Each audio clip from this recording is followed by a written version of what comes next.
अक्सर सुना होगा कि पाकिस्तानी फिल्मों ने बॉलीवुड से इंस्पिरेशन ली, लेकिन क्या कभी इसका उल्टा सुना है कि एक पाकिस्तानी फिल्म इतनी शानदार थी कि बॉलीवुड ने उसे नकल किया और फिर भी असल बाजी ले गया?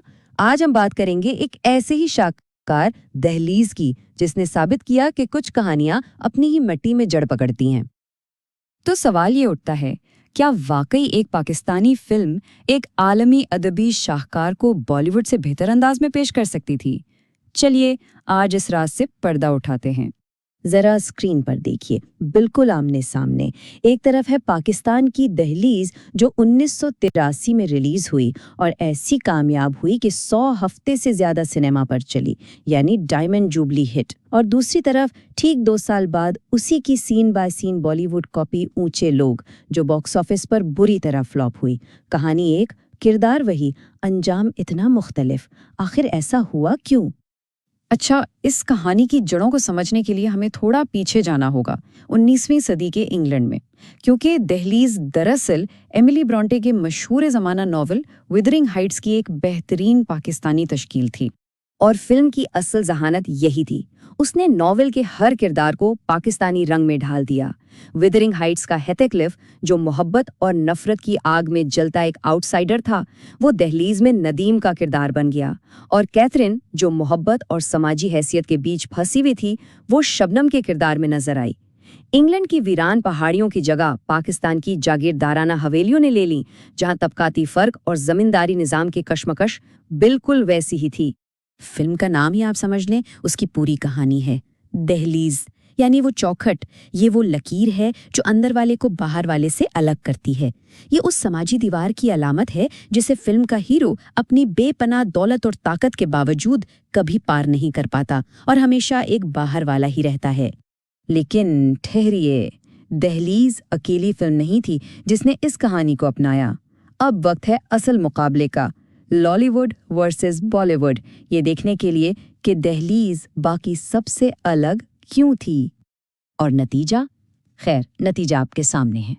हैरान कुन है ना? इंडिया ने 3 बार कोशिश की। 1966 की दिल दिया दर्द लिया, फ्लॉप। 1985 की ऊंचे लोग, जो दहलीज की कॉपी थी, वो भी फ्लॉप। हाँ, कामयाबी मिली 2000 की धड़कन को, लेकिन उसके लिए उन्हें कहानी का गमगीन अंजाम ही बदलना पड़ा।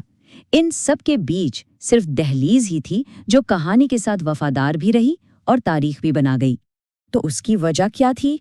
माहिरीन कहते हैं, और बात भी बिल्कुल आसान सी है, कि विदरिंग हाइट्स की जो तारीख, पेचीदा और गमगीन दुनिया थी, उसे पाकिस्तानी शायकीन ने तो अपना लिया, लेकिन उस दौर का बॉलीवुड सिनेमा ऐसी कहानियों के लिए तैयार ही नहीं था। और ये फर्क सिर्फ फिल्मों का नहीं, बल्कि दोनों मुल्कों के अदबी और सकाफती रवायात का है। पाकिस्तानी सिनेमा की परवरिश उर्दू अदब, गज़ल और हीर रांझा जैसी दास्तानों के साए में हुई, जहां दर्द, अलम और जुदाई को फ़न का दर्जा हासिल है। इसके बरक्स इस दौर का मेन स्ट्रीम बॉलीवुड, आप कह सकते हैं कि ट्रेजेडी यानी अलमिया कहानियों से एलर्जिक था। वहां फिल्म की कामयाबी के लिए हैप्पी एंडिंग एक लाजमी शर्त थी।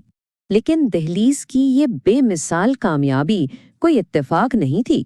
इसके पीछे तो पाकिस्तान के बेहतरीन और मंझे हुए हुनरमंदों की एक पूरी ड्रीम टीम थी। इस फिल्म के पीछे आम लोग नहीं, बल्कि अपने वक्त के लेजेंड्स थे।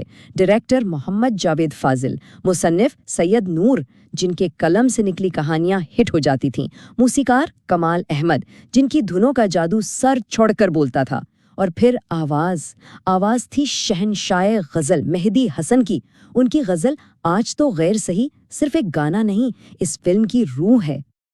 और पर्दे पर थी वो जोड़ी जिसके बगैर पाकिस्तानी सिनेमा अधूरा है। हमारी फिल्म इंडस्ट्री की तारीख की सबसे बड़ी और कामयाब तरीन ऑन स्क्रीन जोड़ी, नदीम और शबनम। और इनकी मकबूलियत का अंदाज़ा आप सिर्फ इन नंबर से लगा लें। नदीम साहब ने पाकिस्तान का सबसे बड़ा फिल्मी अवार्ड, निगार अवार्ड, 16 बार जीता। शबनम साहिबा ने 13 बार। 50 से ज़्यादा फिल्मों में एक साथ काम करने वाली ये जोड़ी कामयाबी की जमानत समझी जाती थी। लेकिन इतनी शानो शौकत के बावजूद अफसोस की बात ये है कि आज इस फिल्म का विरसा एक बहुत नाजुक मोड़ पर खड़ा है। ये टाइमलाइन देखें, ये खुद एक कहानी है। 1983 की तारीखी कामयाबी, 2010 में डायरेक्टर का इंतकाल और फिर 2018 में एक आखिरी यादगारी स्क्रीनिंग। आज ये फिल्म एक अजीम माजी की धुंधलाती हुई याद बन चुकी है। तो आज ये शाहकार कहाँ हैं? कुछ ऑनलाइन गैर मयारी कॉपियों में, स्ट्रीमिंग प्लेटफॉर्म पर अपनी म्यूजिक में और पुराने पोस्टर्स में। लेकिन सबसे बढ़कर ये उन लोगों की यादों में जिंदा है जिन्होंने इसे सिनेमा घरों में देखा था। और ये सूरत हाल हमारे कौमी फिल्मी विरसे को महफूज करने में हमारी नाकामी का मुंह बोलता सबूत है। तो सवाल सिर्फ दहलीज का नहीं रह जाता। सवाल यह है कि हमारी तारीख के कितने ही ऐसे शाहकार हैं जो हमेशा के लिए खो जाने से पहले दोबारा दरियाफ्त होने के मुंतज़िर हैं। ये तज्ज़िया फरुख निज़ामी ने FN हेरिटेज चैनल के लिए बनाया है।